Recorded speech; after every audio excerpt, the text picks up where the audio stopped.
ये वीडियो आप ध्यान से देखिए। इसमें जिस शख्स पर जी न्यूज का पत्रकार टूट रहा है, पुलिस वाले जिस पर टूट पड़ रहे हैं और जो सिविल में हैं, वो दरअसल छत्तीसगढ़ पुलिस का जवान है।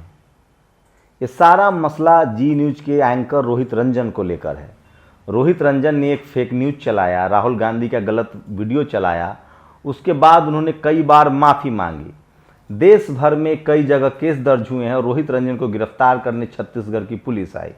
फिर क्या था, उत्तर प्रदेश की पुलिस ने तय कर लिया कि हमको रोहित रंजन को बचाना है। रोहित रंजन को यूपी पुलिस ने फिर गिरफ्तार किया, छत्तीसगढ़ पुलिस से बचाया। रोहित रंजन ने ट्वीट किया कि क्या बिना लोकल पुलिस को इन्फॉर्म किए हुए छत्तीसगढ़ की पुलिस मेरे घर के सामने बैठी है, मुझे गिरफ्तार कर सकती है। वो जो ट्वीट किया था उन्होंने, उसको Yogi Adityanath, UP police, DG Lucknow. अब सवाल है कि तुरंत क्विक रिएक्शन हुआ, यूपी पुलिस आई और रोहित रंजन को उन्होंने गिरफ्तार कर लिया। कहा कि एक पुराना मामला रोहित रंजन का दर्ज है। अब सोचिए कि पहले पुलिस केस होता था तो आरोपियों की गिरफ्तारी होती थी, अब पुलिस केस करके आरोपियों को बचाया जा रहा है। लेकिन इतनी अच्छी किस्मत सबकी नहीं है। अगर आप SC ST OBC माइनॉरिटी हैं, अगर आप सरकार से सवाल पूछने वाले पत्रकार हैं, तो इतनी अच्छी आपकी किस्मत नहीं है, आपको जेल जाना पड़ेगा। नमस्कार, मैं शंभू कुमार सिंह और आप देख रहे हैं नेशनल दस्तक। लेकिन ये सिर्फ पुलिस का मसला नहीं है। आज सुप्रीम कोर्ट, जिसको RSS के लोगों ने 2 दिन पहले सुप्रीम कोर्ट कहा था, दरअसल सुप्रीम कोर्ट में एक तल्ख टिप्पणी आई थी, आदेश भी नहीं था। डैमेज कंट्रोल की एक टिप्पणी आई थी कि नुपुर शर्मा जो हैं वो फ्रिंज एलिमेंट है, नुपुर शर्मा ने देश का माहौल ख़राब किया है, नुपुर शर्मा की वजह से उदयपुर की घटना हो गई, नुपुर शर्मा को माफ़ी मांगनी चाहिए। माफ़ कीजिएगा, ये ऑर्डर नहीं था, ये सुप्रीम कोर्ट की एक टिप्पणी थी जिसका कोई मतलब नहीं होता है। 15 जजों ने इसको लेकर एक चिट्ठी लिखी है कि आखिर सुप्रीम कोर्ट सिर्फ टिप्पणी करने के लिए बना है, या जो आरोपी हैं अगर उनका दोष सिद्ध होता है तो उसको सजा दी जाए। लेकिन ये तो कुछ भी नहीं था। इस देश में SC ST OBC माइनॉरिटी के लोगों के खिलाफ लगातार सुप्रीम कोर्ट से फैसले आए हैं, चाहे वो SC ST एक्ट को लेकर हो, चाहे OBC रिजर्वेशन को लेकर हो, या शेड्यूल कास्ट रिजर्वेशन को लेकर हो, शेड्यूल ट्राइब के रिजर्वेशन को लेकर हो। इस देश के जेलों में 90% सर्वे है, ये 90% SC ST OBC माइनॉरिटी के लोग जेल में हैं, वो भी खीरा चोरी के आरोप में। इस देश से जो भी लोग 1000 करोड़, 10,000 करोड़, 36,000 करोड़, 42,000 करोड़ का जो बड़ा बड़ा स्कैम करते हैं, वो आराम से देश से बाहर भाग जाते हैं, क्योंकि वो सब के सब जाति विशेष के और धर्म विशेष के लोग हैं। इतना ही नहीं, इस देश के सुप्रीम कोर्ट में 70,000 केस पेंडिंग हैं। इस देश में अब तक का रिकॉर्ड आंकड़ा है कि जाति के आधार पर सबसे ज़्यादा हत्याएं होती है, जाति के आधार पर सबसे ज़्यादा महिलाओं के साथ रेप होता है। ये मेरा नहीं, NCRB का आंकड़ा है। इसी देश में, भारत में सुप्रीम कोर्ट पर 73,000 केस दर्ज है। इसी देश में सालों साल लग जाते हैं। इसी देश में अगर आप SC ST OBC माइनॉरिटी के अधिकारी हैं, कर्मचारी हैं, नेता हैं, BJP के राष्ट्रीय अध्यक्ष हैं बंगारू लक्ष्मण, तो आपको जेल जाना पड़ सकता है, क्योंकि आप पर भ्रष्टाचार का आरोप है। लेकिन इसी देश में आप पत्रकार भी हैं, लेकिन अगर आप प्रशांत कनौजिया हैं, शेड्यूल कास्ट हैं, तो आप जेल जाएंगे, क्योंकि किसी ने आपके खिलाफ केस दर्ज कर दिया है। इसी देश में अगर आप मुसलमान हैं, पत्रकार हैं, सरकार से सवाल पूछ रहे हैं, तो जुबैर की तरह जेल जाएंगे। इसी देश में कन्नन की तरह जेल जाएंगे। लेकिन अगर इसी देश में आप रोहित रंजन हैं और आपकी जाति सूट करती है, और अगर आप सरकार खासकर BJP के साथ हैं, तो आप बचा लिए जाएंगे। आज सुप्रीम कोर्ट में एक अनहोनी घटना हुई। एक वकील ने कहा, सिद्धार्थ नाम है उनका, सीनियर वकील हैं, सुप्रीम कोर्ट में उन्होंने कहा कि रोहित रंजन जो जी न्यूज के पत्रकार हैं, उनके खिलाफ कई राज्यों में केस दर्ज हुआ है, उसको एक जगह मर्ज कर दिया जाए। सुप्रीम कोर्ट के 2 जजों ने कहा कि कल उस पर सुनवाई करेंगे। उसके बाद जो हुआ वो सब कुछ झकझोर देने वाला है। रोहित रंजन के वकील ने कहा कि मिलाड, मैंने तो अब तक याचिका ही नहीं लगाई है। सोचिए, जिस शख्स की याचिका नहीं लगी थी उसके बारे में सुप्रीम कोर्ट के जजों ने डेट दे दिया सुनवाई का, उस सुप्रीम कोर्ट में जहां 73,000 केस पेंडिंग है। इससे ज्यादा चमत्कार हो सकता है क्या? क्या अब भी आपको लगता है कि सब कुछ ठीक चल रहा है? आप सोचिए, सुप्रीम कोर्ट के 4 जज सामने आए थे और उन्होंने कहा था कि डेमोक्रेसी खतरे में है।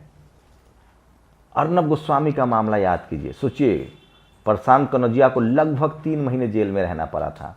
एक कन्नन है जो हाथरस की बेटी का गैंगरेप हुआ था, उसके बाद उसकी खबर करने जा रहे थे, उनको लगभग 1.5 साल से ज़्यादा समय हो गया है उनको जेल में गुजारना, अभी भी वो जेल में है, कोई सुनवाई नहीं हो रही है। तो आप समझ सकते हैं कि आखिर वो कौन सी ताकत है कि बीजेपी समर्थित, सरकार समर्थित पत्रकार हो, चाहे राजनीतिक मसला हो, उसकी तुरंत सुनवाई होती है। एकनाथ शिंदे का मामला, महाराष्ट्र केस का मामला सुप्रीम कोर्ट में आया, रविवार को केस आया, मंडे को सुनवाई हो गई। एक बार फिर से रोहित रंजन जो डीएनए का जो एंकरिंग करता है सुधीर चौधरी के इस्तीफे के बाद, सुप्रीम कोर्ट में आज कमाल हो गया। सीनियर वकील सिद्धार्थ लुथरा ने जस्टिस इंदिरा बनर्जी और जेके महेश्वरी, नाम जरूर याद कीजिएगा, जस्टिस इंदिरा बनर्जी और जेके महेश्वरी की कोर्ट में कहा कि जी न्यूज के एंकर रोहित रंजन के खिलाफ कई जगह एफआईआर हो गई है, सबको एक जगह किया जाए। जजों ने कहा ठीक है, कल सुनवाई होगी। तभी रोहित के वकील ने कहा हमने तो अभी केस ही फाइल नहीं किया है। जजों ने डांटा कि ये बहुत गलत बात है, हमने आदेश जारी भी कर दिया और आपने अभी तक केस भी फाइल नहीं किया है। ये उस सुप्रीम कोर्ट में हुआ है जहां 73,000 से ज़्यादा केस पेंडिंग है। ईबीएस जैसे संवैधानिक महत्व के केस में 3 साल में पहली सुनवाई नहीं हुई है। आप कल्पना कर सकते हैं, जो वीडियो मैंने आपको मोन्टाज में दिखाया था, ये तो सुप्रीम कोर्ट का मामला है, जो वीडियो आपको मोन्टाज में दिखाया वो पुलिसकर्मी जिसको देखिए दौड़ाया जा रहा है, मारने की कोशिश हो रही है, जिसको बेइज्जत किया जा रहा है, जी न्यूज का रिपोर्टर उसके मुंह में माइक डाल रहा है सिर्फ इसीलिए कि वो कांग्रेस शासित छत्तीसगढ़ से आया है। सवाल है कि क्या बीजेपी शासित राज्यों में अगर पुलिस के साथ इस तरह का रवैया हो तो उसको राष्ट्रवाद से जोड़ दिया जाता है। दिल्ली में पुलिस गृह मंत्रालय के अधीन आती है। यहाँ नारे लगते हैं कि दिल्ली पुलिस लठ बजाओ हम तुम्हारे साथ हैं, क्योंकि पीड़ित कोई मुसलमान होता है, कोई शेड्यूल कास्ट होता है, कोई पिछड़ा होता है, कोई दलित होता है। ये इस देश की स्थिति हो गई है। लेकिन इसके लिए सबसे बड़ा कोई जिम्मेदार है तो वो इस देश का टीवी और अखबार है। डेमोक्रेसी टीवी और अखबार के दम पर चलती है। रवीश कुमार कुछ वाजिब सवाल उठा रहे हैं। रवीश कुमार पूछ रहे हैं कि रोहित रंजन की अभी तक गिरफ्तारी भी नहीं हुई है। सोचिए, रोहित रंजन पर केस दर्ज हुआ है। कुछ कांग्रेस शासित राज्यों में कांग्रेस के कार्यकर्ताओं ने केस दर्ज किया है जिसमें दूध का दूध और पानी का पानी की तरह साफ है कि रोहित रंजन ने फेक वीडियो चलाया है, खबर को मैनिपुलेट किया है। केरल की खबर को उसने उदयपुर की घटना से जोड़ा है। सोचिए, इससे पहले अमन चोपड़ा ने एक बड़ा झूठ फैलाया था किस तरह से नगर निगम में बीजेपी की सत्ता है, वहां एक मंदिर ध्वस्त हुआ अतिक्रमण के नाम पर। उसने कहा कि ये दिल्ली के अतिक्रमण का कांग्रेस बदला ले रही है। उस पर भी केस दर्ज हुआ लेकिन उसकी गिरफ्तारी नहीं हुई। लेकिन सोचिए कि प्रशांत कनौजिया की गिरफ्तारी हो जाती है। हम लोग को लगातार धमकियां मिल रही है जान मारने की। अभी 1 घंटा पहले मुझे कहा गया कि 10 दिन के बाद तुम्हारी हत्या कर दी जाएगी। लेकिन सवाल है कि क्या इसके लिए कौन जिम्मेदार है। सोचिए, पूरे देश में पुलिस हो रहा है। मायावती जी ने एक बड़ा ट्वीट किया है कि पुलिस को पुलिस से लड़ाया जा रहा है। बंगाल की पुलिस सीबीआई के खिलाफ खड़ी हो जाती है।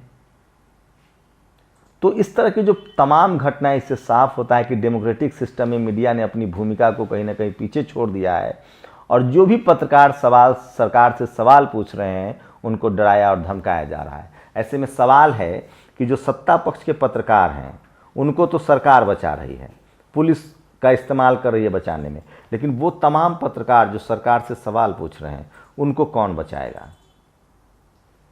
उनको बचाने की जिम्मेदारी आपको लेनी पड़ेगी। अगर आपको डेमोक्रेसी बचाना है, आप चाहते हैं कि इस देश में ईमानदार पत्रकारिता हो, सत्ता से सवाल पूछे जाए। आप सोचिए, आज फिर से एलपीजी की कीमत 50 रुपये बढ़ गई है। 460 रुपये कीमत थी 2014 में जब मनमोहन सिंह की सरकार थी। मैं उस समय टेलीविज़न चैनल में काम करता था। 10 से 15 पैसे पेट्रोल की कीमत बढ़ती थी। रात में पीटीआई की टेक आता था कि 15 पैसे का इजाफा होगा। 8 से 9 बजे के बीच खबरें चलती थी। रात के 12 बजे पेट्रोल पंप पर लाइनें लग जाती थी।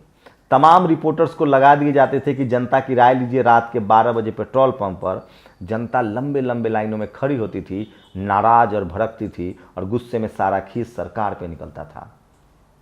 10 पैसे 15 पैसे की बढ़ोतरी होती थी। सोचिए, आज 60 रुपये की बढ़ोतरी है, 50 रुपये की बढ़ोतरी है, कोई सवाल पूछने वाला नहीं है। कोई मीडिया चैनल्स जाके नहीं पूछ रहा है कि आपके घर का कैसे चूल्हा जल रहा है। नेशनल दस्तक ने एक रिपोर्ट लगाई है कि क्या मोदी और अमित शाह के राज में आपके चूल्हे नहीं जलेंगे। आप देखिए, ये सब सवाल है। हम लोग के पास उतना संसाधन नहीं है कि 10 और 50 राज्यों में कैमरा लगा दें। पहले ये होता था, तमाम राज्यों में रिपोर्टर्स को कहा जाता था कि महंगाई पर आप टिकटॉक कीजिए। उसको टिकटॉक को बोलते हैं। टिकटॉक वो ऐप मत समझिएगा, टिक टैक, जनता की राय।